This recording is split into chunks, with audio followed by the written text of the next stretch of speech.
بسم اللہ الرحمن الرحیم نحمده ونصلی علی رسولہ الکریم اما بعد۔ سیرت النبی صلی اللہ علیہ وسلم کے مدنی دور کا درس نمبر 88 غزوہ نجد اور غزوہ بدر دوم سے متعلق ہے۔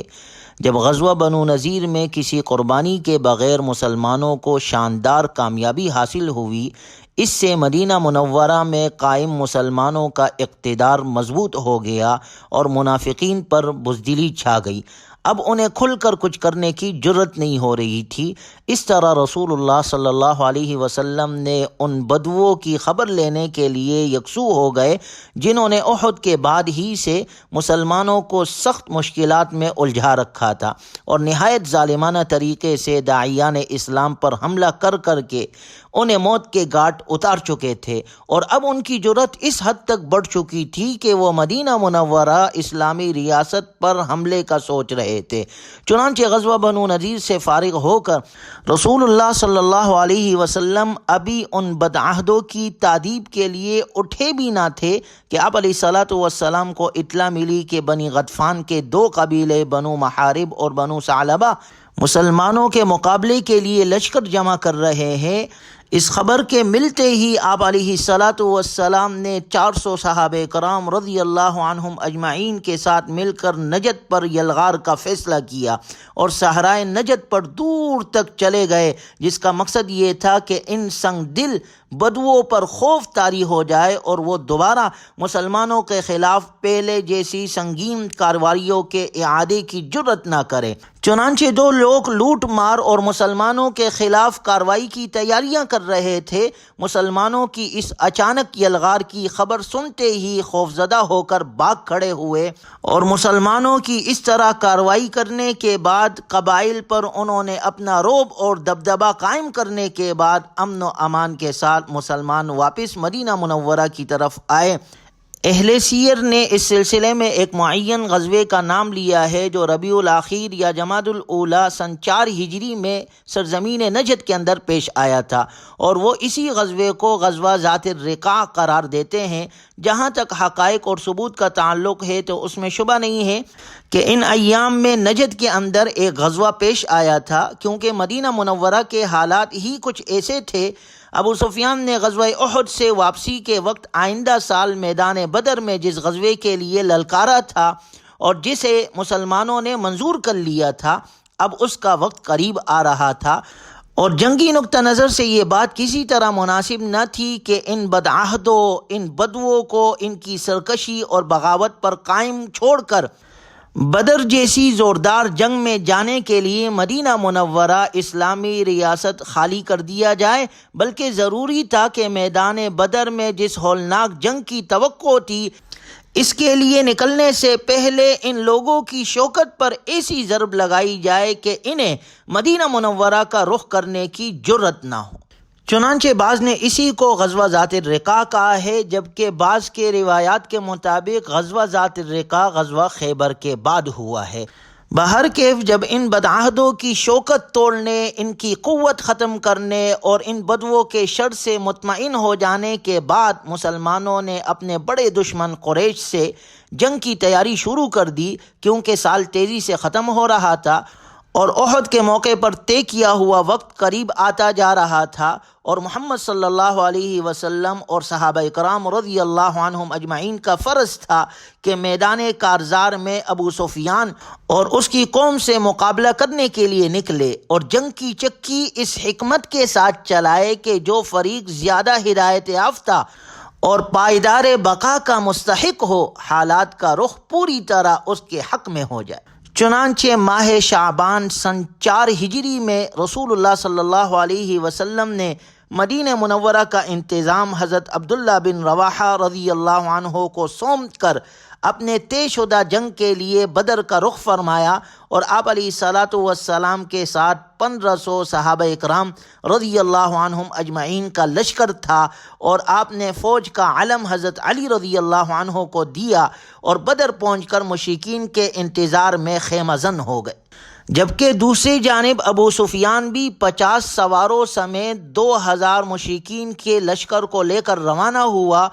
اور مکہ مکرمہ سے دور ایک وادی میں مجنہ نام کے مشہور چشمے پر خیمہ زن ہوا، لیکن وہ مکہ مکرمہ ہی سے بوجھل اور بددل تھا، بار بار مسلمانوں کے ساتھ ہونے والے جنگ کا انجام سوچتا تھا اور رعب اور ہیبت میں لرز اٹھتا تھا۔ جب وہ اس مقام پر پہنچا تو اس کی ہمت جواب دے گئی اور وہ واپسی کے بہانے سوچنے لگا۔ بالآخر اپنے ساتھیوں سے کہا، قریش کے لوگوں، جنگ اس وقت موزوں ہوتی ہے جب شادابی اور ہریالی ہو کہ جانور بھی چڑھ سکے اور تم بھی دودھ پی سکو۔ اس وقت خوشحالی ہے، لہٰذا میں واپس جا رہا ہوں، تم بھی واپس چلو۔ ایسا معلوم ہوتا ہے کہ سب کے سب لشکر کے اعصاب پر خوف اور ہیبت سوار تھی، کیونکہ ابو سفیان کے اس مشورے پر کسی قسم کی مخالفت کے بغیر سب نے واپسی کی راہ لی اور کسی نے بھی سفر جاری رکھنے اور مسلمانوں سے جنگ لڑنے کی رائے نہ دی۔ رسول اللہ صلی اللہ علیہ وسلم 8 روز تک قریش کا انتظار کرتے رہے، لیکن قریش کا کوئی شخص بدر نہ پہنچا۔ اس دوران بنو زمرہ کا ایک شخص مخشی بن عمر آیا۔ اس شخص سے رسول اللہ صلی اللہ علیہ وسلم نے غزوہ ودان کے موقع پر دوستی کا معاہدہ کیا تھا۔ یہ شخص بدر کے میدان میں آپ علیہ الصلوۃ والسلام کے پاس پہنچا اور پوچھنے لگا، کیا آپ یہاں قریش سے لڑنے آئے ہیں؟ اس کی گفتگو سے محسوس ہوتا تھا جیسے اب وہ قریش کی طرف میلان رکھتا ہو۔ آپ صلی اللہ علیہ وسلم نے فرمایا، نعم یا اخا بنی زمرہ، وَإِن شِئْتَ مَعَ ذَلِكَ رَدَدْنَا إِلَيْكَ مَا كَانَ بَيْنَنَا وَبَيْنَكَ ثُمَّ جَالَدْنَا حَتَّى يَحْكُمَ اللَّهُ بَيْنَنَا وَبَيْنَكُمْ۔ ہاں اے زمری، اگر تمہارا منشا ہو تو ہم اس عہد کو جو تمہارے اور ہمارے درمیان ہوا تھا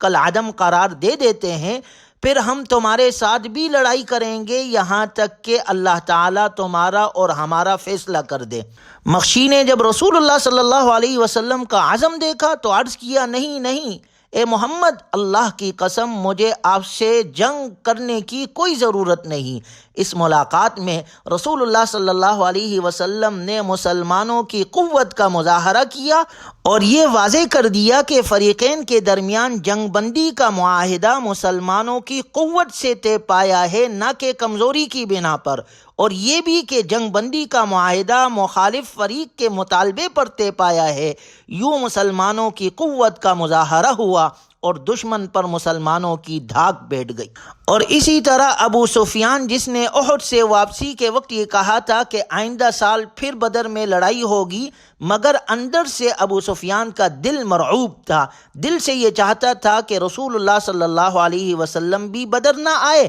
تاکہ مجھے ندامت اور شرمندگی نہ ہو اور الزام مسلمانوں پر رہے۔ نعیم بن مسعود نامی ایک شخص مدینہ منورہ جا رہا تھا، اس کو مال دے کر کہا کہ تم مدینہ منورہ پہنچ کر مسلمانوں میں یہ بات مشہور کر دو کہ اہل مکہ نے مسلمانوں کے استیصال کے لیے بڑی باری جماعت اکٹھی کی ہے، لہٰذا تمہارے لیے بہتر یہی ہے کہ قریش کے مقابلے کے لیے نہ نکلو۔ ابو سفیان کا مقصد یہ تھا کہ جب اس قسم کی خبریں مشہور ہوگی تو مسلمان خوفزدہ ہو جائیں گے اور جنگ کے لیے نہیں نکلیں گے، جس کو آج کل کی اصطلاح میں پروپیگنڈا کہتے ہیں۔ یہ سنتے ہی مسلمانوں کے جوش ایمانی میں اور اضافہ ہو گیا اور حسبنا اللہ ونعم الوکیل پڑھتے ہوئے کہ ہمارے لیے اللہ کافی ہے، وہ بہترین کارساز ہے، یہ پڑھتے ہوئے مسلمان بدر کی طرف روانہ ہو گئے اور حسب وعدہ بدر پہنچے۔ وہاں ایک بڑا بازار لگتا تھا۔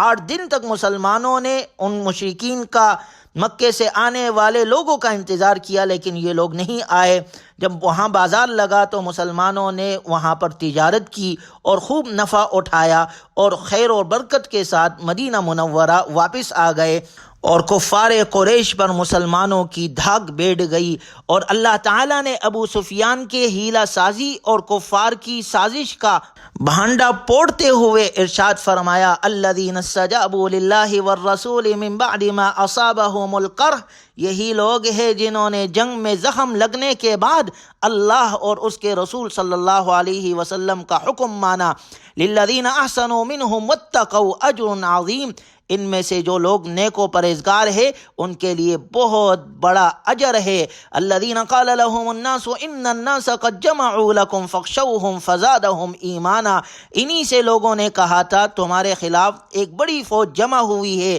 بس تم ان سے ڈرو، تب اس بات نے ان کے ایمان میں اضافہ کر دیا اور انہوں نے کہا قالوا حسبنا اللہ ونعم الوکیل، ہمیں اللہ کافی ہے اور وہ بہت اچھا کارساز ہے۔ اس سے آج بھی ہمارے لیے سبق ملتا ہے۔ آج بھی دنیا کے اندر دیکھا جائے تو الکفر ملت واحدہ، ساری کفری طاقتیں اسلام کے خلاف ایک ہے، چاہے ہندو ہو، چاہے یہود ہو، چاہے نصارہ ہو، چاہے سکھ ہو، تمام کی تمام کفری طاقتیں اسلام کے خلاف، مسلمانوں کے خلاف ایک ہے اور سب کی کوششیں اسلام کو ختم کرنے کے لیے ہے۔ لیکن اللہ نے مسلمانوں میں آج بھی یہ جذبہ رکھا ہے، آج بھی مسلمان اپنے اللہ پر یقین رکھتے ہیں اور تمام کفری طاقتوں کے مقابلے میں جہاں مادی اسباب اپناتے ہیں وہاں اہل کفر کو یہ جواب دیتے ہیں جو صحابہ نے دیا تھا، حسبنا اللہ ونعم الوکیل، ہمارے لیے اللہ کافی ہے اور وہ بہترین کارساز ہے۔ فانقلبوا بنعمت من اللہ وفضل لم یمسسهم سوء واتبعوا رضوان اللہ واللہ ذو فضل عظیم، پھر وہ اللہ کی نعمت اور فضل کے ساتھ لوٹے، انہیں کوئی نقصان نہیں پہنچا اور انہوں نے اللہ کی رضا کی پیروی کی اور اللہ بہت بڑے فضل والا ہے۔ اس غزوے سے یہ نتیجہ اور سبق حاصل ہوتا ہے کہ فاسق کی خبر پر کبھی اعتبار نہیں کرنا چاہیے۔ قرآن کریم میں اللہ نے صراحتاً ذکر فرمایا یا ایھا الذین آمنوا ان جاءکم فاسق بنبأ فتبینوا ان تصیبوا قوما بجہالۃ فتصبحوا علی ما فعلتم نادمین، اے ایمان والو اگر کوئی نافرمان تمہارے پاس کوئی خبر لائے تو تحقیق کر لیا کرو